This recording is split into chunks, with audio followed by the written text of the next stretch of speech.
sortir. Qu'est-ce que vous pensez, Alpha, du discours du président français Emmanuel Macron à Ouagadougou qui a reconnu d'abord les crimes de la colonisation et qui a appelé finalement à sortir de cette relation-là?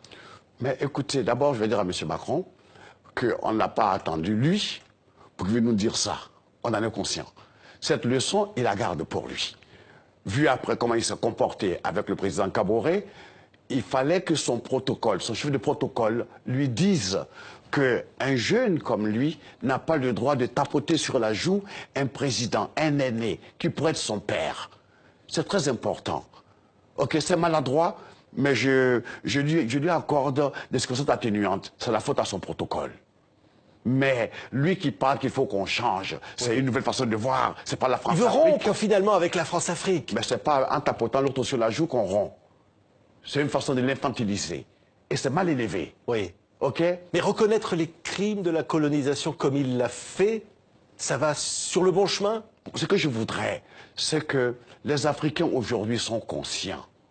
Moi, ce que je voudrais dire, que tous les jeunes Africains qui sont dans les grandes universités, qui voient comme ça nos chefs d'État patauger, qu'ils prennent l'exemple d'un pays que je connais, la Côte d'Ivoire, qu'ils fassent entrer des jeunes forces, des jeunes énergies, des cerveaux qui sont ici en Europe, aux États-Unis, en Angleterre, en Allemagne, pour que ceux-là derrière puissent donner des conseils et aider nos présidents à avoir un peu de dignité. Oui. Mais qu'est-ce qu'ils peuvent faire, ces jeunes?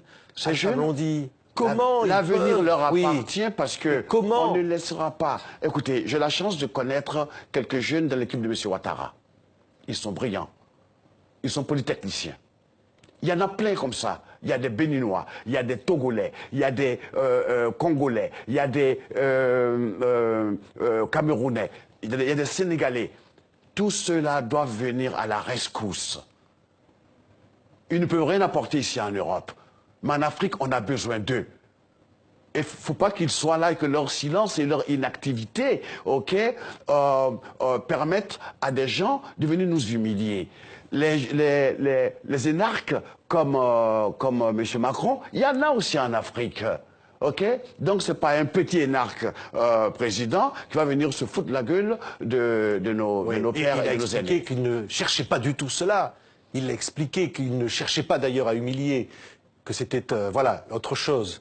Ben, autre chose, justement. Pour nous, chacun interprète comme il veut.